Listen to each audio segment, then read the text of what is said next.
श्री गणेशाय नमः। हरे कृष्ण। आज का दिन है विघ्नों के विनाशक, मंगल के दाता श्री गणेश जी और संकट हरणी चौथ माता की आराधना के लिए अत्यंत शुभ फलदायक है। भादो मास की कृष्ण पक्ष की चतुर्थी को जो भक्त व्रत रख कर कथा सुनता है, उसके जीवन के संकट स्वयं गणपति बप्पा हर लेते हैं और चौथ माता उसके परिवार को अखंड सौभाग्य का आशीर्वाद देती है।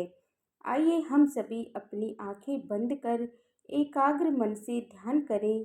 सिंहासन पर विराजमान गजमुख राजाधिराजा एक दंत कर में मोदक वर मुद्रा में आशीष देते चरणों में बैठी है संकट निवारणी चौथ माता। माथे पर चंद्रमा सा तेज, मुख पर करुणा की छलक और श्रद्धा पूर्वक प्रार्थना करें, हे गणपति बप्पा, हे चौथ माता, हम सबके जीवन से दुख और विघ्नों के बादल हटाओ, सुख शांति और समृद्धि का सूरज उदित करो।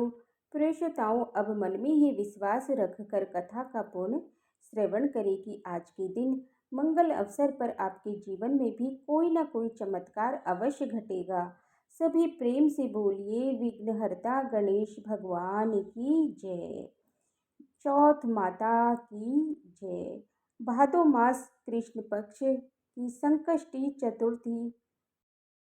तो आज सुनिए बहुला चौथ की कथा प्रारंभ करने से पहले आप सभी से अनुरोध है कि वीडियो को लाइक करके कमेंट बॉक्स में चौथ माता की जय जरूर लिखिएगा। पौराणिक कथा के अनुसार किसी एक गांव में बहुला नाम की एक गाय थी।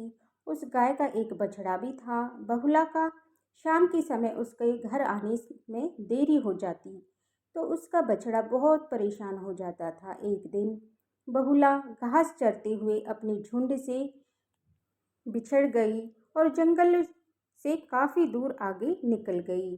जंगल में वो जब अपने घर जाने का रास्ता ढूंढ रही थी तो अचानक उसके सामने घने जंगल में कहीं से खूंखार एक शेर निकलकर उसके सामने आ गया। शेर ने जैसे ही बगुला पर झपटा मारा, तभी बगुला उससे हाथ जोड़कर विनती कहने लगी, हे शेर महाराज, मेरा बछड़ा बहुत छोटा है और वो सुबह से ही मेरी राह देख रहा है। वो भूखा प्यासा दूध ना मिलने का इंतजार कर रहा होगा। आप कृपया करके मुझे अभी जाने दें, मैं अपने बच्चे को दूध पिलाकर वापस आ जाऊंगी। मैं आपको वचन देती हूँ कि हर हाल में मैं आपके सामने वापस आ जाऊंगी, तब तुम मुझे खाकर अपनी भूख शांत कर लेना। शेर को बगुला की बातों पर विश्वास ही नहीं हुआ। वो वापस आ भी पाएगी, लेकिन जब बगुला ने बहुत देर तक शेर से विनती की, तब बगुला ने सत्य और धर्म की शपथ ली और फिर शेर को विश्वास दिलाया कि वापस जरूर आएगी। तब शेर ने बगुला की बहुत विनय करने के बाद बगुला को बछड़े के पास वापस जाने दिया। तब बगुला तेजी से अपने घर जा पहुंची। वहां देखा उसका बछड़ा बहुत बेचैनी से उसका इंतजार कर रहा था। बगुला ने जल्दी जल्दी अपने बच्चे को दूध पिलाया, उसे चूमा चाटा और उसे बहुत देर तक निहारा और उसके बाद अपना वचन निभाने के लिए शेर के सामने जाकर खड़ी हो गई। भूखा शेर उसकी प्रतीक्षा कर रहा था।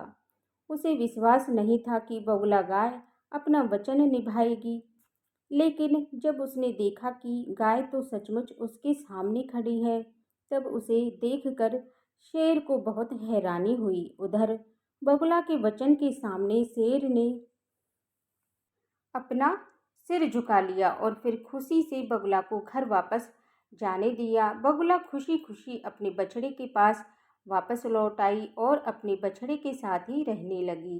तभी से कहा जाता है कि बगुला चौथ का यह व्रत रखने की प्रथा चली आ रही है और कहा जाता है कि बगुला चौथ व्रत के दिन चौथ माता की पूजा